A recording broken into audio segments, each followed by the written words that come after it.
Hello and welcome to another episode of Cut the Money Gap. It's the first episode of February, and this month's discussion is all about FOMO, fear of missing out. So for this month, we've prepared a episode where I'm gonna dive deeper into the concept of FOMO, where it comes from, and some tips to deal with it. And later on, you're gonna hear more details about cryptocurrency and real estate, which are two topics that are creating a lot of FOMO in people's realities today. So let's first of all welcome our other speakers, Omar and Brian. How are you guys doing today? Wonderful, phenomenal. How are you, Brian? I'm doing very well as well. The sun is out. It's a glorious day. Yes, well, usually around this time of the year, a lot of people are usually traveling into warm weathers, and FOMO comes into our life when we look at all these Caribbean pictures and things, travel pictures in general when we're stuck in a cold weather in Canada. But this year is a very, very unusual year as COVID lingers and travel bans are dominant.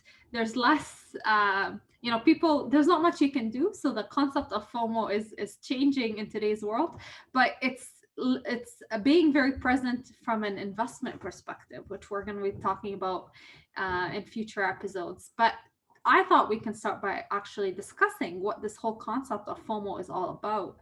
And FOMO stands for, like we said earlier, fear of missing out. And the terminology FOMO became part of the dictionary as of 2013. And whenever something's added to the dictionary, you know that it's now part of our reality because we need it as a terminology to express something very dominant in our experience, and naturally so, given the rise of social media.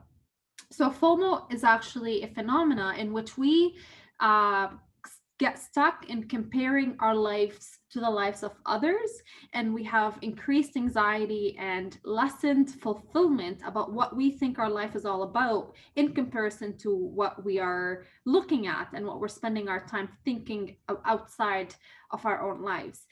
Having said that, there's, I think it's like the trying to see where does FOMO come from, or how does it even start. And in some of the readings and the research I was doing, it was indicating that FOMO results in unhappiness, but I was thinking that it's actually probably the other way around. It's unhappiness that really causes FOMO. When you feel unhappy, when you feel a sense of void and a gap in your own life, that's when you're prone to go and look outside for answers of what may be missing in your own life. So it's like the chicken or the egg. Are you unhappy and that's why you're feeling FOMO, or do you feel FOMO and because of that you're unhappy? So I was thinking, let's spend some time on this conversation first before we dive into more about some of the tips and strategies people can do to cope with that. Because if you're human, regardless where you live in this world, FOMO is part of your experience on one level or on the other. It's just a different level of how intense this experience is for you that varies from one person to the other, but it's universal and we all go through it at one point or another. So Brian and Omar, I'm interested to hear from you about this concept. How does it show up in your own lives, or maybe even the lives of your clients, because it's a very serious thing. Yeah, I mean, for me, it's interesting when I think about the experience of FOMO for myself and that chicken and egg you were talking about. And now I feel like I'm missing out on a good chicken dinner. That's what's in my mind at the moment. But I think I'm going to have to order some takeout tonight. Seriously, for me with FOMO, I think, I've done so much work over the past, I don't know, decade about in the belief and the mindset that I'm in control of my own destiny and I create my own results and my own situation, that FOMO doesn't affect me in the same way, right? Where I'm looking at some pictures online and, oh, geez, it's more like, oh, let's book a vacation because I feel more in control of my life and the master of my destiny. Having said that, you brought up vacations, right? Like this year, that in 2020 and now into 2021, that concept of feeling out of control and everything's uncertain and I can't do the things that I want has left me feeling more FOMO. And I find it showing up a lot with my clients. And when people can't be focused on vacations and work and all the rest of it, they're looking at other things. And there's lots in the media about that's why investments are taking off. But I'll talk a little bit more about that in my episode. Omar, what about you? How does FOMO? I can only imagine how it's showing up in the real estate world right now. Yeah, I do experience FOMO just like everybody else in this world. It's a feeling that we all feel, but does it affect my actions is the real question. Does it make me take action in a way that is irrational?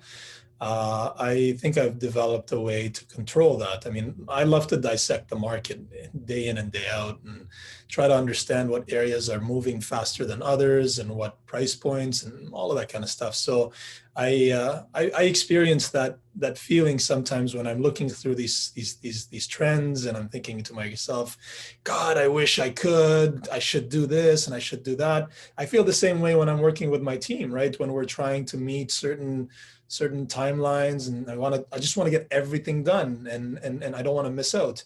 But the biggest lesson for me has been to stick to the plan. You build that plan out and you just stick to the plan and you're going to keep on moving forward as you do that. So the one thing that I'd love to contribute in this point is that we all experience it. We all feel FOMO for sure, but how it affects us is the big thing. And I can't wait to hear more about what you have to say, Aseel, and how to control FOMO. Of course, and one interesting distinction to interject here is to for the listeners to understand that FOMO shows up in our life in many different areas. So it could be in your romantic life, in your lifestyle, in your investments, in your career. So there's different areas in which it shows up. The whole concept of it is that you feel you are missing out on something that the rest of the world is doing on one level or the other. So it's a very broad concept and it shows up more tangibly in some of these specific areas in our lives. So having said that, what like I said earlier, it's really when we feel very unhappy that the effects on FOMO are accentuated in our lives. So one of the best ways to combat that is to actually address this unhappiness and go to the root of it. This is where mindfulness and meditation practices are key, because it helps you look into the issue inwardly and helps you address what this void that you're feeling is all about to begin with. And you can start filling that gap holistically. So one of my favorite things to do is to have extremely grounding experiences in the morning through a meditation, through working out, through journaling. And these are things that help me feel fulfilled and whole and purposeful and intentional every day I wake up, because I structure my day in ways that make sense, not just for my current situation in life, but also the future oriented vision that I have for what I want my life to look like over the years. And the more you develop practices like that keep you grounded in the present and also feel that they're intentional towards the life that you're building, the less likely you're going to be prone to continuously look outside your own life and look outside and compare your life to others. It's really, really important. Mindfulness practices are super crucial to assist you with that void from within. The other thing I would also recommend as a tip is to get into reflection, and maybe this is where you can ask for professional help, whether it's therapy, whether it's coaches, or what, regardless, what area in life you're being stuck in. This is where professional help can be helpful. So if it's if it's the fear of missing out in your career, maybe you need a career coach. If it's in your love life, it's maybe a relationship coach. Or if it's somewhere in your investments, then it's an investment coach or wealth advisor or whatever you need. So however, if you're really just looking to understand the emotions, then a therapist is a really important person to seek the support of. And I'll share with you a story that actually inspired the theme of this particular month. And it's the story when I participated in I attempted to participate rather in a Bitcoin investment, and back in March or April. So I downloaded an app, and I was really looking forward to buying myself Bitcoin, and for whatever reason, the transaction just never went through. And I just ignored it. And months and months later, the price of Bitcoin went from $6,000 to $50,000, and now it continues to fluctuate. So I was obviously very distraught by that experience, and I felt a huge sense of FOMO that I'm missing out on one of what is perceived to be potentially one of the best investments of today's world. Regardless what you think about it, I mean, some people think it's very volatile and not necessarily an investment, but potentially gambling. But I mean, when you're stuck in that emotional cycle, these reasons and the investment rationale are out of the door because it's really your emotions talking. And this is something I also want to bring out to the audience, that when you're in the midst of a FOMO tornado, it's really just emotions circling and bubbling up, and you may lose sight of what's really going on from a logical perspective. And this is really where I come in, and I support clients in helping them understand the feelings below the surface. So what was happening for me in that moment is not so much just the idea of fear of missing out, but all the triggers it created in patterns from the past that I've experienced in my life, where I felt that wealth is always out of grasp for me, where it's like I come close to it, I touch it, I smell it, it's almost in my experience, but I just somehow push it away from me. And that is a pattern that I grew up witnessing in my household. I've seen my dad participate in very similar scenarios over and over and over again, that it became just like a story and a pattern that was somehow passed down to us. And in that experience, I that pattern was triggered. So behind every FOMO, there's a story, there's a pattern of emotions, there's a pattern of belief systems that you've established in your life as a result of your upbringing, as a result of your family history, your culture, religion, and all these different things that ultimately participated in creating your whole belief system and reality. So that's the interesting thing here for anybody witnessing or experiencing FOMO in their life. I truly recommend to like I said originally, seek out professional advice to help you figure out that area, but also seek out support to understand the emotions below, because there's a whole host of emotions that contributes to that overall sensation. So I'd like to hear from you before we wrap up this quick nugget. And anything to add on this topic, Omar and Brian, before Yeah. we? So as I was listening to you, I was I remembered an example that I'd like to share with everybody.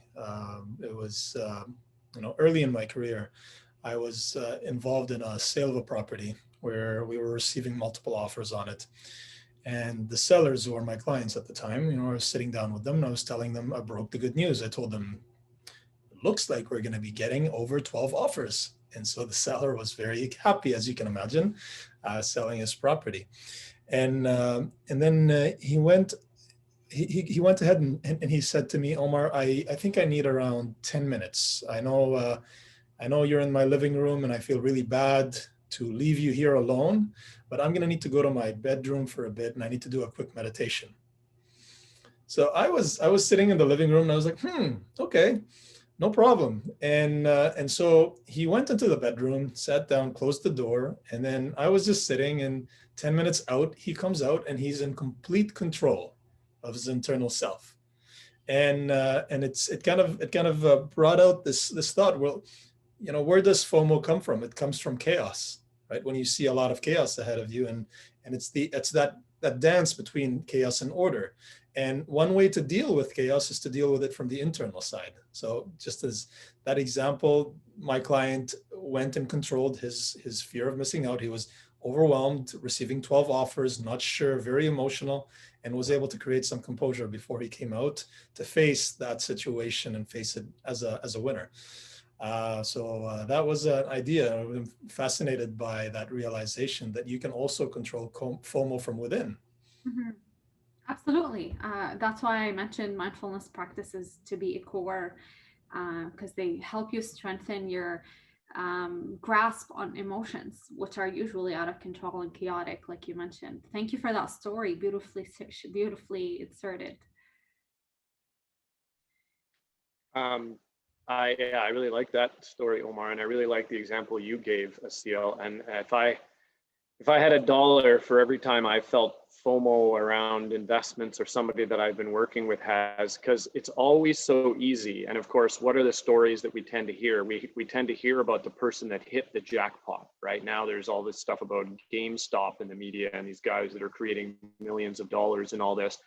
So a couple of things that I've developed for myself around this and that I share with clients. The first thing is, for every story that you hear about someone who, you know, hit the jackpot and you know, in an investment, that kind of thing, I promise you there's 999 stories of the person who went bankrupt or nothing happened or whatever because they were being risky and betting on something that they didn't understand and, you know, getting into things just from a place of FOMO. Right. So that's the thing, is we don't hear about all those other stories. It's like on social media, you see the great picture, you don't see the 3 days of, you know, the family fighting and nobody speaking to each other and all that sort of stuff. You just see the great picture in front of the pool or whatever. Right. And another thing that I've really come to understand and I try to share with people is, and again, this is about investments specifically with your example with Bitcoin, is, you know, investments are like buses. There's always another bus coming along, right? You ever run for the bus and it goes by and you're like, oh, well, there's always another bus coming along, right? And it makes way more sense to wait and make sure that you're getting on the right bus for you that's taking you to where you want to go than just jumping on any old bus that comes along because you feel like you're going to miss out if you don't get on the bus, right? And so many, and if you get on the wrong bus, you're actually going to be taken further away from your goals and where you want to be, your final destination. Okay, so I know FOMO is a real thing for people. I know it really affects them, but honestly, having that plan, like Omar talked about. Talk about GameStop. Sorry. Oh, speak of the devil, there's a GameStop right now. Oh God. Because I had this page open in the background and this commercial just came out of nowhere. I'm like, wait a minute. You know when they say they're listening to us? Like, what the hell? That is hilarious that was completely random about what we were just talking about. Yeah, we need to keep our voices down so Google and Amazon and Facebook don't start interfering.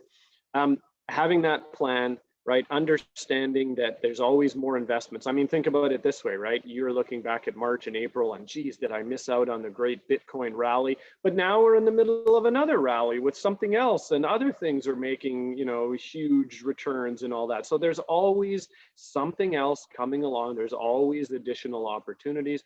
Yeah. And then, like you talked about, for me, I try to do it daily, is focusing on gratitude and what I have. That I find is the thing that winds up getting rid of FOMO for me the quickest. Rather than what am I missing out on, it's what do I actually have? Yeah. What is in my life right now to be grateful and thankful for? And all of a sudden, the chaos, like Omar is talking about, disappears. Yes, beautifully said. What a great way to wrap up, because ultimately FOMO is you know, induced by scarcity.